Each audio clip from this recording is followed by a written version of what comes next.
Upset होता है, पेट खराब होता है, तो आप क्या करते हैं? हल्का खाना खाते हैं। लेकिन आज की जो रेमेडी है इसमें बिल्कुल उल्टा होता है। यस, आज हम होम्योपैथिक मेडिसिन इग्नेशिया के फिजिकल सिम्टम डिस्कस करेंगे। So hello everyone, myself doctor Preeti, welcome to revive homeopathy.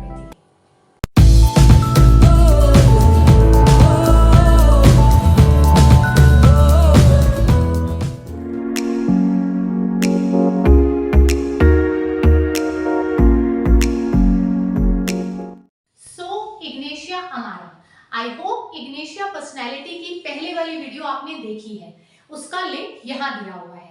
अगर आपने वो वीडियो नहीं देखी है तो ये वीडियो देखने के बाद उस वीडियो को जरूर देखना, ताकि इग्नेशिया की कंप्लीट पिक्चर आपको क्लियर हो जाए कि इसकी पर्सनैलिटी कैसी होती है, ये कैसे बिहेव करती है। ये पेशेंट्स चिली रहते हैं, थर्स्टलेस होते हैं, इनकी कंप्लेंट लेफ्ट साइड भी आ सकती है, राइट साइड भी आती है। इग्नेशिया को रेमेडी ऑफ ग्रेट कॉन्ट्राडिक्शंस बोला जाता है, क्योंकि इसके जितने भी सिम्टम्स होते हैं वो सब कॉन्ट्राडिक्टरी होते हैं, मींस अपोजिट होते हैं, उल्टे होते हैं। जनरली जो भी हम पेशेंट के अंदर एक्सपेक्ट करते हैं, इग्नेशिया में आपको वो सब उल्टा देखने को मिलता है। से फॉर एग्जाम्पल, अगर किसी का पेट खराब है, उसको वॉमिटिंग हो रही है, तो आप उसको क्या एडवाइस करोगे कि आप लाइट डाइट लो, हल्का खाना खाओ। लेकिन जब तक ये पेशेंट हल्का खाना खाता है, जैसे दलिया, खिचड़ी, तब तक इसको वॉमिटिंग होती ही रहती है। और एट द एंड ये पेशेंट कहता है कि मेरे को कच्चा प्याज खाना है, कच्ची पत्ता गोभी खानी है। और जब ये पेशेंट खाता है तो आप भी हैरान हो जाते हो, उसके बाद इसकी वॉमिटिंग रुक जाती है। तो ये कितना अपोजिट है कि हल्का खाना जो स्टमक इजीली डाइजेस्ट कर सकता है, वो खाने से इसको वॉमिटिंग होती है। और ऐसी चीजें जो जनरली इतनी अच्छे से डाइजेस्ट नहीं होती, वो खाने के बाद इसका पेट ठीक हो जाता है और इसकी वॉमिटिंग रुक जाती है। एक और एग्जांपल, जैसे किसी का गला खराब है और आप टॉर्च से उसका गला देखते हैं, तो गला बिल्कुल लाल है, तो क्या आप एक्सपेक्ट करोगे कि ये पेशेंट कुछ भी खाएगा तो इसको तो बहुत गले में दर्द होता होगा। लेकिन जब आप पेशेंट से पूछोगे तो पेशेंट कहता है कि जब मैं कुछ नहीं खाता तो मुझे गले में बहुत दर्द होता है, लेकिन जब भी मैं कुछ हार्ड खाता हूँ, सॉलिड खाता हूँ, तो मुझे गले में आराम आता है। तो देखा, ये भी कितना अनएक्सपेक्टेड है, कितना कॉन्ट्राडिक्टरी सिम्टम है। ऐसे ही अगर किसी का गला खराब होता है तो हम जनरली क्या देखते हैं कि पानी पीने से उसको थोड़ा सा राहत मिलती है, लेकिन जब भी ये कुछ सॉलिड खाते हैं तो उससे इनको गले में दर्द होता है। लेकिन इग्नेशिया में उल्टा होता है, liquids are more painful than solid. ये पेशेंट जब पानी पीते हैं तो उससे इनको गले में जो है दर्द होता है, और सॉलिड खाना खाने से इनको गले के दर्द में आराम मिलता है। एक और एग्जांपल से समझते हैं, जब अगर हमें गले में इरिटेशन हो रही है तो उससे क्या होता है, हमें खांसी आती है और वो इरिटेशन ठीक हो जाती है। बट इग्नेशिया में क्या होता है, एक गले में इरिटेशन होने के बाद जब इसको खांसी आती है तो उस खांसी से इसकी इरिटेशन ठीक नहीं होती, बल्कि खांसी और बढ़ जाती है। और जितनी ये खांसी करता जाता है उतनी वो गले में इरिटेशन बढ़ती ही रहती है। और हाल ये हो जाता है कि पेशेंट बिल्कुल पसीना पसीना हो जाता है, बिल्कुल थक जाता है, लेकिन खांसी में इसको आराम नहीं होता, वो गले की इरिटेशन इसकी खत्म नहीं होती।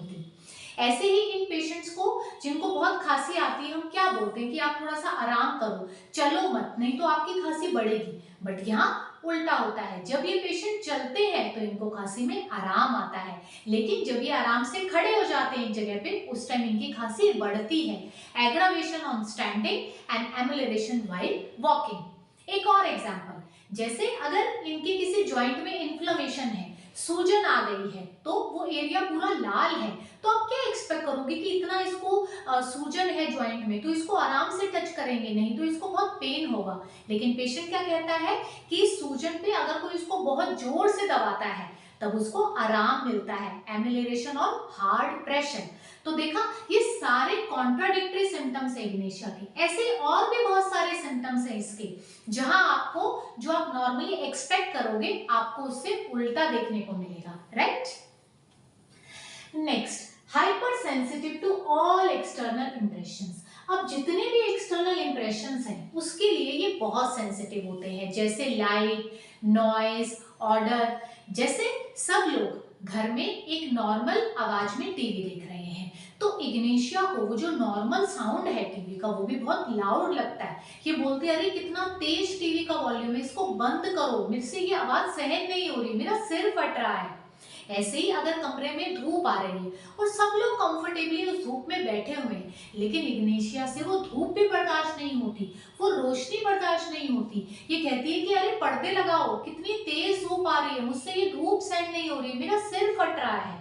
ऐसे ही अगर किसी ने परफ्यूम लगा लिया तो वो परफ्यूम की खुशबू भी इसको सहन नहीं होती। ये बोलती है कि इतनी तेज खुशबू आ रही है, मैं तो रूम से बाहर जा रही हूँ, मेरा तो बिल्कुल सिर फटने वाला हो रहा है। तो ऐसे जितने भी एक्सटर्नल इंप्रेशंस है इनसे ये बहुत सेंसिटिव होते हैं। अब सेंसिटिव तो होते ही ये, इसके साथ साथ ही इग्नेशिया के सेंसेस भी एक्यूट होते हैं। मींस ऐसी आवाजें जो नॉर्मल एक इंसान को सुनाई नहीं देती वो भी इसको सुनाई देती है। जैसे अगर ये बेडरूम में बैठी है और बेडरूम के साथ ही किचन अटैच है और उस किचन में अगर कोई भी आ रहा है तो उसके पैरों की आवाज से ये पहचान जाती कि कमरे में कौन आया है, जो कि और लोगों को नहीं समझ में आता। ऐसे ही अगर पड़ोस में कोई सब्जी बनी है तो और घर में और लोगों को नहीं समझ में आता, लेकिन इसको स्मेल आ जाती है कि आज पड़ोस में ये सब्जी बनी है। तो इस तरह से इसके सारे सेंसेस भी एक्यूट होते हैं। Next, all symptoms aggravated by tobacco. अब इग्नेशिया की जो नर्वस सिस्टम है वो बहुत ज्यादा सेंसिटिव होता है और वो टोबैको को किसी भी फॉर्म में सहन नहीं कर सकता है। मतलब जो भी सिगरेट्स का जो धुआं होता है उसको ये लोग बर्दाश्त नहीं कर सकते। अगर इनके साथ में बैठ के भी कोई सिगरेट पी रहा है तो उस धुएं से इनको बहुत प्रॉब्लम होती है। इनको सिर में दर्द शुरू हो जाएगा, इनको खांसी शुरू हो जाएगी और ये बोलेंगे कि मैं उठ के जा रही हूँ, मुझसे ये धुआं सहन नहीं हो रहा है। और जो भी इसकी और भी सिम्टम्स होते हैं, जो भी इसके कंप्लेन है, वो सब टोबैको से जो है इंक्रीज हो जाती है। बहुत इंपॉर्टेंट है। अब हेडेक में हम इग्नेशिया को कब सोच सकते हैं? इग्नेशिया को जब सिर दर्द होता है तो इतनी तेज होता है कि इसको ऐसे लगता है कि किसी ने कोई कील इसके सिर में चुभा दी है। और इसको आराम कब आता है कि जिस साइड इसको ये सेंसेशन होती है कि किसी ने कील चुभा दी है, उसी तरफ जब ये लेटती है तो उस प्रेशर से इसको सिर दर्द में आराम आता है। और सिर दर्द होता क्यों है इसको? तेज लाइट से, तेज साउंड से, सिगरेट के धुएं से, या फिर अगर कोई और तेज परफ्यूम की स्मेल आ गई, कोई बहुत तेज ऑर्डर आ गया, उन सब चीजों से इसको सिर में दर्द होता है। Next, deafness except for human voice.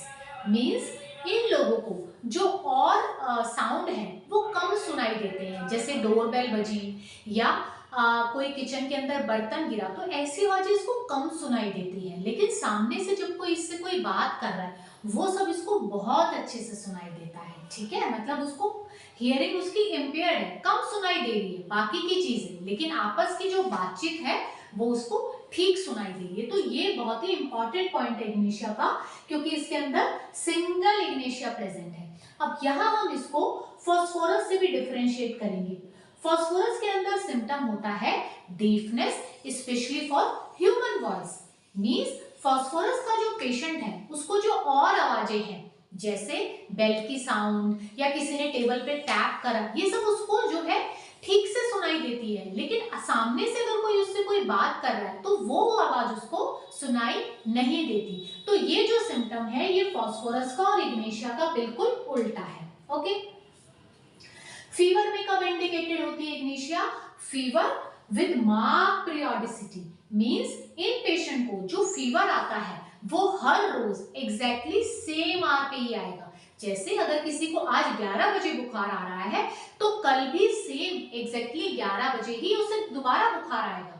ठीक है, और फीवर के अंदर जैसे हम देखते हैं कि नॉर्मली जो हीट स्टेज होती है उसके अंदर चेहरा लाल हो जाता है और जो चिल स्टेज होती है उसके अंदर चेहरा पेल हो जाता है।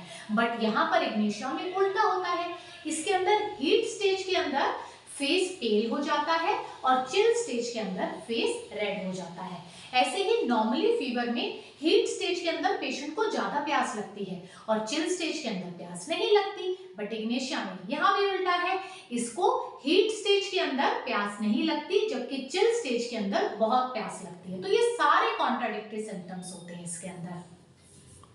Next, vomiting accompanied by salivation. Means in patient को जब भी वॉमिटिंग आती है तब इनका जो सलाइवेशन है वो बहुत बढ़ जाता है।